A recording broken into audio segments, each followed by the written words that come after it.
In the majestic kingdom of Pataliputra, there was a greedy king named King Samrat, who ruled over his people with a desire to accumulate wealth by any means possible. His focus was solely on increasing the treasury, but he never cared for the welfare of his people.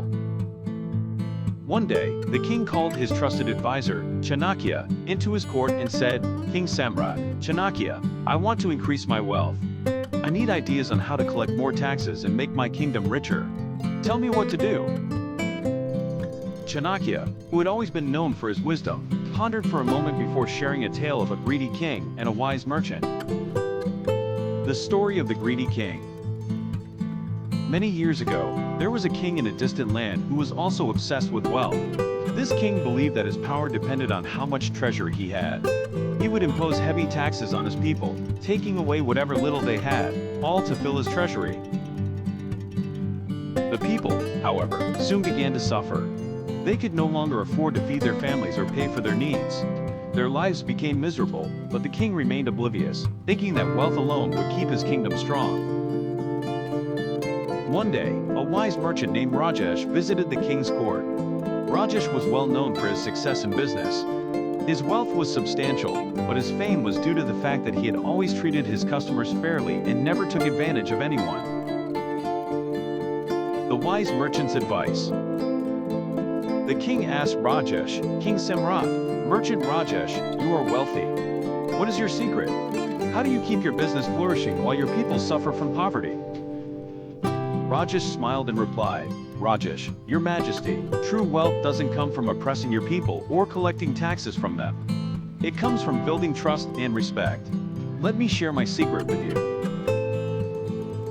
Rajesh went on to explain how he had built his wealth by creating a fair marketplace, where both buyers and sellers thrived. He focused on providing high-quality goods at reasonable prices. He treated his employees and customers with respect, ensuring that everyone involved in his business was happy. The merchant's strategy for success. Rajesh continued, "Rajesh, the key to lasting prosperity is in building strong relationships. When I treat my workers and customers well, they remain loyal to me. They trust me, and I make sure they are prosperous too. The more my customers prosper, the more they are willing to buy from me, and the more I grow." King Samrat, though initially skeptical, listened carefully.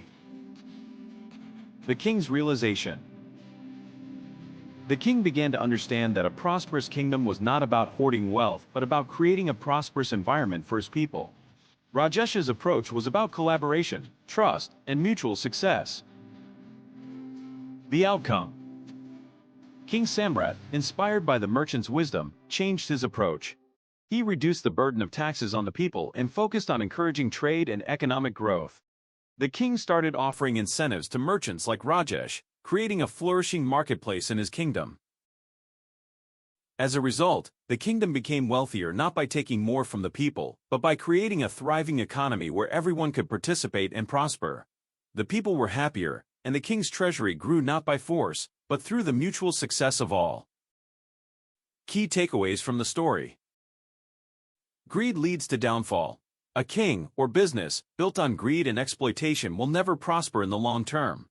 Trust and fairness lead to prosperity. True wealth comes from building trust, respect, and a fair economy. Mutual success benefits all. By helping others succeed, you build a system that benefits everyone, including yourself.